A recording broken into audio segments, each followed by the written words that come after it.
LinkedIn presents. Every time you say yes to someone else's priorities, you're saying no to your own. Being agreeable invites more responsibility, but not more authority. Being selfish isn't about disregarding others, it's about having the courage to stand up for what you want. After all, if you don't advocate for yourself, who will? The most effective leaders understand this balance. They're selfish about their time and energy precisely so they can be more generous with their impact.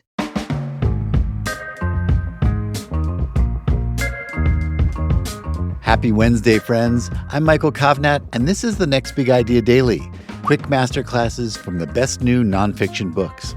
Don't forget to hit follow in your podcast player and sign up for our free newsletter using the link in the episode notes. Now, today's episode is for anyone who's ever been told to stay in your lane, wait your turn, or let your work speak for itself. Jenny Wood has heard all that, and she's calling BS. After nearly 2 decades at Google, where she went from entry level to executive and helped generate billions in revenue, Jenny realized the secret to success isn't being nice, modest, or agreeable. It actually might call for being a little bit selfish, a little bit shameless, and just manipulative enough to get what you want, while remaining ethical, of course.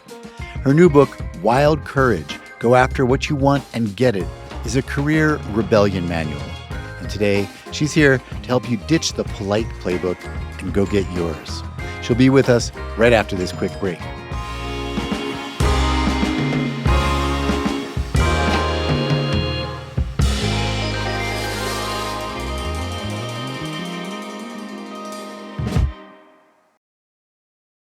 From LinkedIn News, I'm Leah Smart, host of Everyday Better, an award-winning podcast dedicated to personal development. Join me every week for captivating stories and research to find more fulfillment in your work and personal life. Listen to Everyday Better on the LinkedIn Podcast Network, Apple Podcasts, or wherever you get your podcasts. From LinkedIn News, I'm Jessie Hempel, host of the Hello Monday podcast. Start your week with the Hello Monday podcast. We'll navigate career pivots. We'll learn where happiness fits in. Listen to Hello Monday with me, Jessie Hempel, on the LinkedIn Podcast Network or wherever you get your podcasts.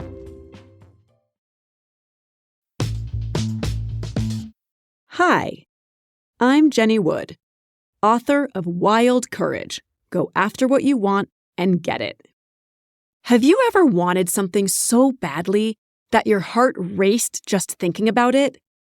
Maybe it was a promotion, a business opportunity, or in my case, a handsome stranger on the New York City subway. It's 2011, and I'm riding the crowded, dirty C train home from work when 20 feet away from me stands this gorgeous guy. Blue eyes, thick wavy hair, the whole works. But there are no social norms around talking to people on the subway. You just don't. I make a deal with myself. If he gets off at my stop, 72nd Street, I'll say hi. If not, c'est la vie. He gets off at 59th Street. That should have been the end of the story. But something inside me shifts. A wave of wild courage washes over me, and I leap through the closing subway doors. I chase him down, tap him on the shoulder, and say, "You're wearing gloves, so I can't tell if you're wearing a wedding ring. But if you're not married, you were on my subway and I think you're cute. Can I give you my business card?" As he says nothing, I convince myself this was a bad idea. Then, finally, he takes my card. That moment of wild courage changed my life. That stranger became my husband. John and I have been married 11 years and have 2 kids. The New York Times wrote about our story and it went viral. Why? Because people want permission to have wild courage. I spent 18 years at Google climbing the ranks from entry level to executive, most recently running a large operations team that helped drive billions of revenue per year.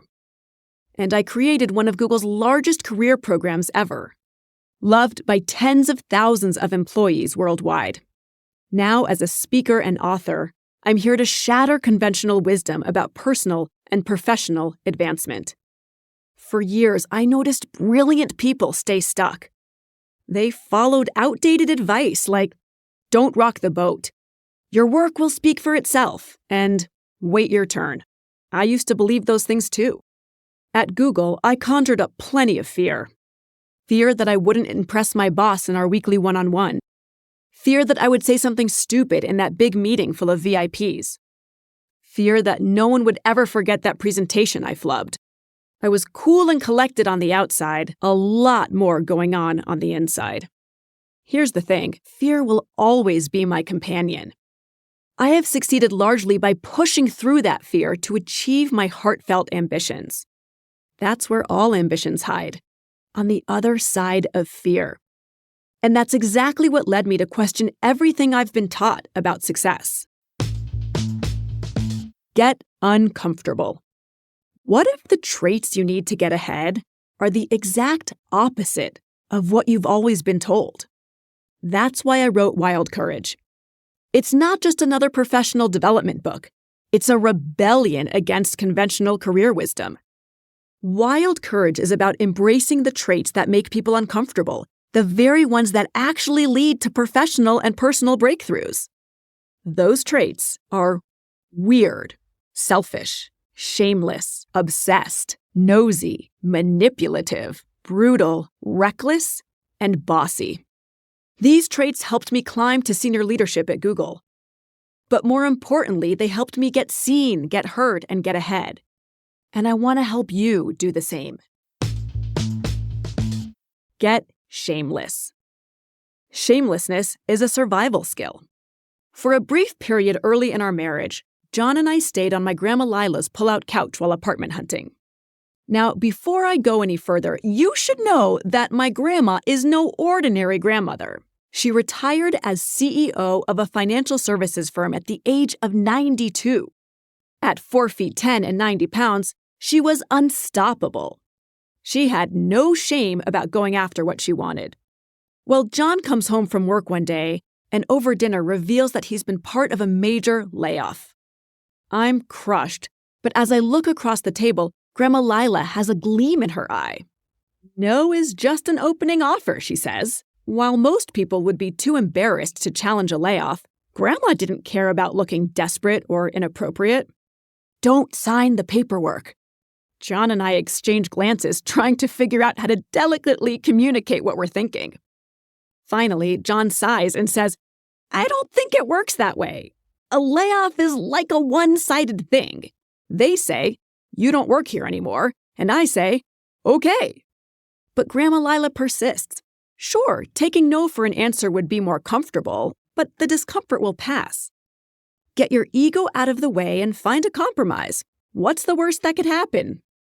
They've already let you go.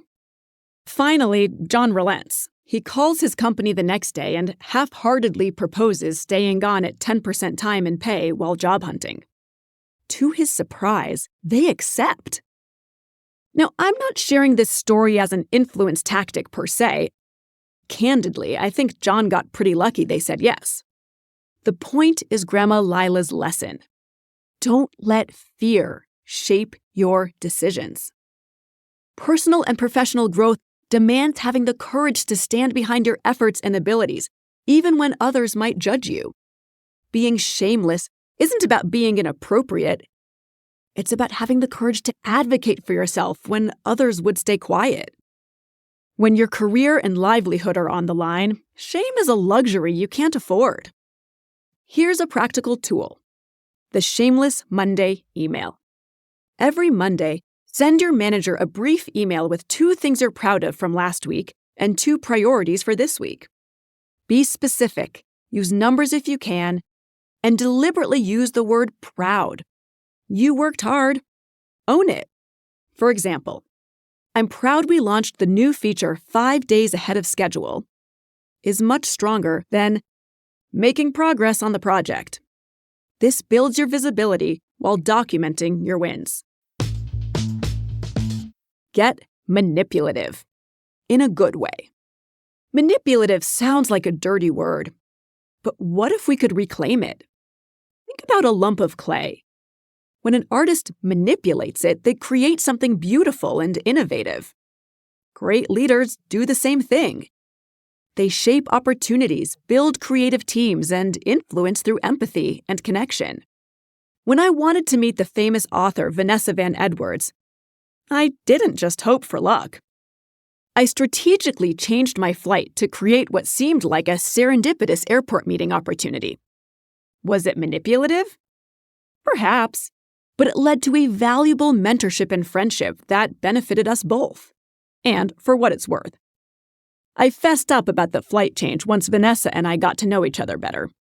A seeker of influence herself, she found it hilarious. Here's the thing about influence. It's not about tricking people. It's about understanding what others want and need. 3 Duke professors demonstrated this brilliantly in their study of what they called the IKEA effect. They divided people into 2 groups. One received a pre-assembled IKEA box. The other had to build it themselves. When asked to price their box for resale, those who assembled their own box valued it 63% higher. Why? People need to weigh in, to buy in. Being part of the creation, they valued the work more. Being manipulative, when used ethically, means having the courage to win people over by understanding their needs and motivations. It's about warming the room with positive energy and connecting with others on a human level. After all, nobody cares how much you know until they know how much you care. Here's a practical tool. Woo with you. The next time you write an email to someone senior or important, count how many sentences start with I. Then rewrite it focusing on your recipient. Instead of, I loved working with you on the success of this project, try, you made this project successful. Make the recipient the hero, and you both win.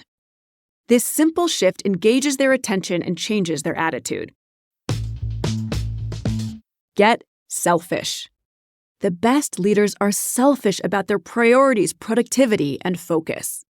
When's the last time you saw someone praised in a performance review for being selfish? Of course not.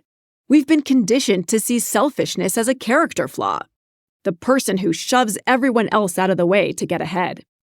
But after nearly 2 decades as a tech executive, I saw the opposite problem. Exceptionally talented people staying stuck because they were too selfless. They were the ones who never rose to leadership positions because they let others take credit for their smart ideas, said yes to every favor asked of them, put everyone else's priorities ahead of their own. When you give everyone else a leg up at your expense, you'll end up getting trampled. Savor the word. Selfish. It helps you spot that insidious guilt around doing things for yourself, skipping a meeting to get focused work done, declining to stay late for work that will have the same urgency tomorrow, having your spouse handle both kids on a flight so you can prepare for your presentation. When someone asks, hey, do you have 30 minutes to look over this proposal? Or, can you hop on a quick call? Your instinct might be to say, sure, no problem. But yes, problem. Every time you say yes to someone else's priorities, you're saying no to your own. Being agreeable invites more responsibility, but not more authority. Being selfish isn't about disregarding others, it's about having the courage to stand up for what you want. After all, if you don't advocate for yourself, who will? The most effective leaders understand this balance. They're selfish about their time and energy precisely so they can be more generous with their impact. You can't lead others if you're constantly depleted from saying yes to everyone else's priorities. So be selfish. Your career depends on it. Here's a practical tool.